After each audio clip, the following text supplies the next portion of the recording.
Alright, fit check before we go pick up the new TGCF novel. I got my Ghost King shirt on, link in bio. I've got my Hua Lian pins, got white pants. Hua Cheng wears white pants. Let's go! The reason I'm most excited for book 3 is because I heard you get to see Xie Lian's nipples. Okay, they better have a nice display in there or I'm gonna riot! However, when I entered the store, a riot was the least of my worries. TGCF was nowhere to be found. Not in LGBT, not in new releases, not in the comics section where it normally is. Something was up. Something eerie. I slowly started to notice Heartstopper was everywhere. Turn the corner, Heartstopper. Under the desk, more Heartstopper. Where oh where was my precious TGCF? But then, there it was. A single copy of TGCF. I took it with pride to the counter, only for that eerie feeling to persist. Even as I got out of the store, I just couldn't shake it. I didn't feel safe in my car. I didn't feel safe in my apartment. I felt like I was being watched. Even my dogs could tell something was up. It was then, when I finally laid down to stare at the beauty of Xie Lian's nipples, did I finally meet my demise. I felt it at first, just a tickle. Then they started slithering up my body like snakes. I couldn't beat them. They were too strong, too many. They stopped my heart, just like it said on the cover. My kid's a weirdo. What's wrong with that, Gail? We knew it.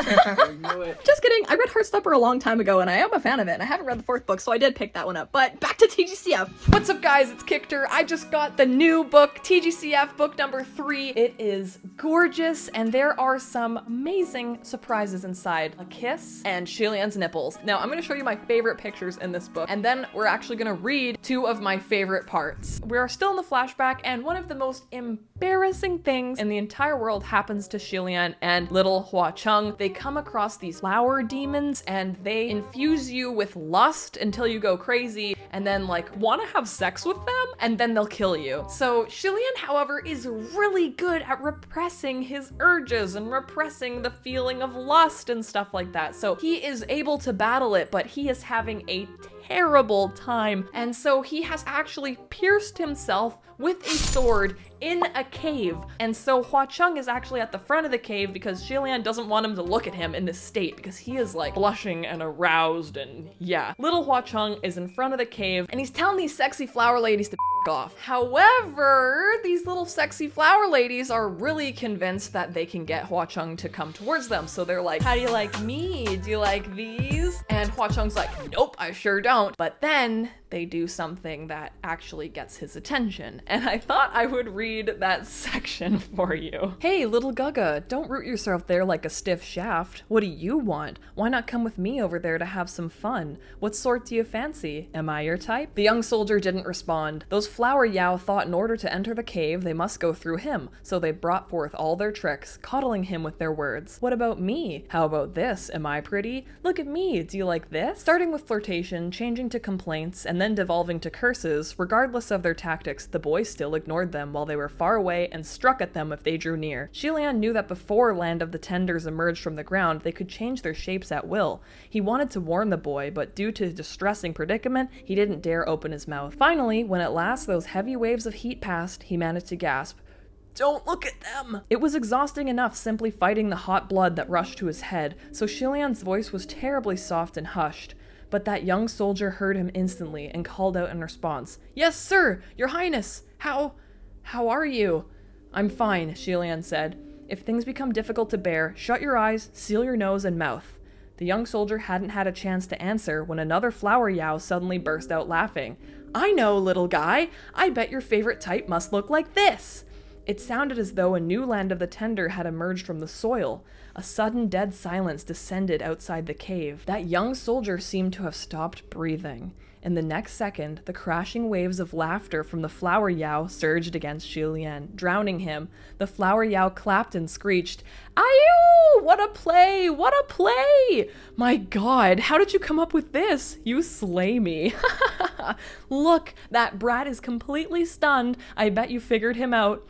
This must be it, and here I thought that damn brat was a rock, but who knew how wrong we were? Such balls for someone so young. You win, we're nothing. How about it, little guy? Come quick and enjoy this sweet, delicious sight. This is your chance. You won't find another shop that serves this dish if you leave this land of ours. If you don't seize the opportunity, you'll never get a taste. even if you dream of it for 800 years. Or do you want us to give you a hand? What a state you're in. The young soldier was thoroughly incensed, and his voice was icy as frost.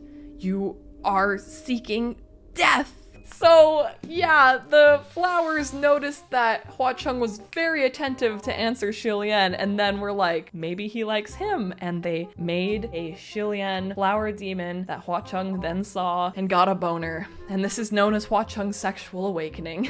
Oh my god, this whole part of the book is very weird because like Xie Lian is like super turned on and like doesn't want to be, and like Hua Cheng is also like, oh, I'm not gonna touch you, and Xie Lian's don't freaking touch me, and then he ends up having to get close to him while Xie Lian is like breathing heavy and stuff. I remember being scared when I was reading this book. I'm like, it's not gonna go there, is it? And it doesn't. Something else that happens is very cool. Hua Cheng has the red string that he wears on his middle finger. Well, in this scene, the origin of that kind of happens because Xie Lian ties a piece of his own hair around Hua Cheng's finger for protection, and that is the same finger that he ends up wearing his red string on. I'll read that section as well. And at this scene, we actually have a picture, so you can see Hua Cheng, he's all bandaged up, the poor guy, and Xie Lian's got his nipples out because he, you know, he's getting a little too hot and bothered, and he's tying his hair around Hua Cheng's finger. So let's read that part. Give me your hand.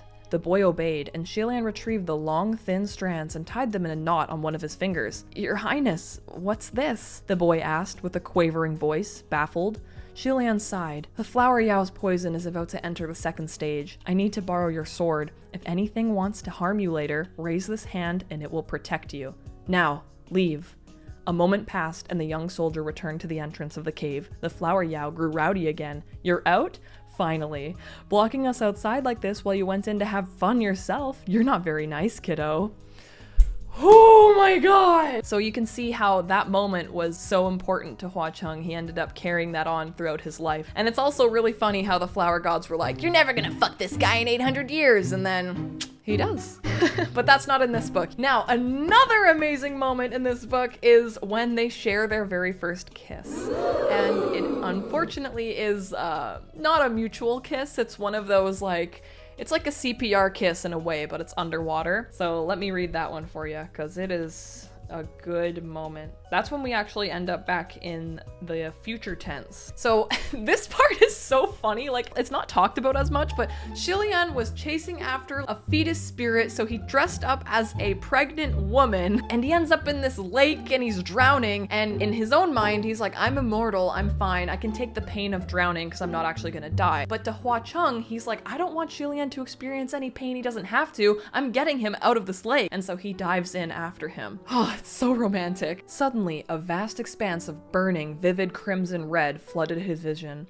A tangle of winding raven black locks obscured his sight, though nothing could be seen through the splashing water and schools of air bubbles. Xie Lian blinked, trying desperately to bat away the thousands upon millions of lingering crystalline bubbles.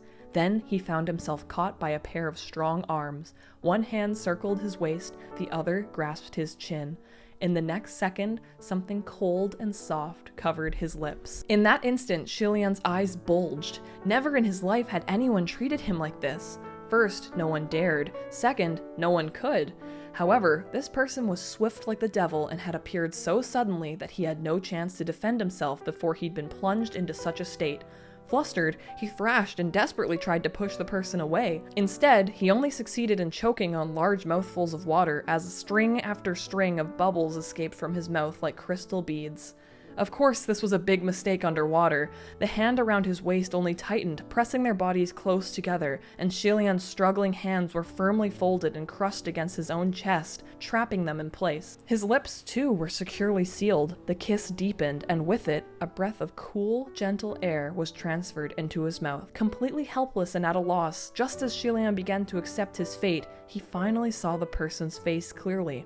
It was Hua Cheng. The moment he realized it was Hua Cheng, he stopped struggling. Innumerable random thoughts popped into his mind, all inappropriate for the time and place, such as, so it was Hua Cheng. No wonder he's cold. Ghosts don't need to breathe, but he can still transfer air to me? Don't ghosts sink in the water? Hua Cheng suddenly opened his eye. Staring into that dark eye from such an intimate distance, Xie Lian froze again. then resumed struggling, his arms flailing like a duck so clumsy it was drowning. Hua Cheng easily corralled those thrashing limbs, and with his arms still firmly locked around Xie Lian's waist, Hua Cheng took him and speedily swam upward. It didn't take long before they broke through the water's surface. And then we get this moment here where they're kissing. First, Xie Lian is shocked because he's like, oh my god, someone's kissing me! And then he's like, oh, it's Hua Cheng. Oh my god, it's Hua Cheng! Xie Lian, you know, he's a huge virgin. He's never done anything like this before, so he is very unused to anything romantic, anything like kissing, and his feelings for Hua Cheng, of course, are also very new to him, so he's very flustered. I'm gonna skip forward a little bit now, just so you can see the amount of Xie Lian's thirst for Hua Cheng here. Before he even really knows it, Xie Lian and Hua Cheng climbed ashore and collapsed heavily on the ground to stare at each other. Now Xie Lian was finally able to take a good look at him. It had in fact only been a few days since they parted ways, but Xie Lian felt like it had been a long time since they were last in each other's company. Hua Cheng looked good in different ways each time they met. This time, he seemed older by a couple years. His face had always been handsome, and out of the water it was even more eye-catching. His locks were exceedingly black, his skin extremely pale, and on the right side of his cheek, a very thin braid with a red string was intricately woven through his hair. For the first time, Xie Lian realized that Hua Cheng's hairline was a subtle widow's peak. It made his face look even more shapely and fine.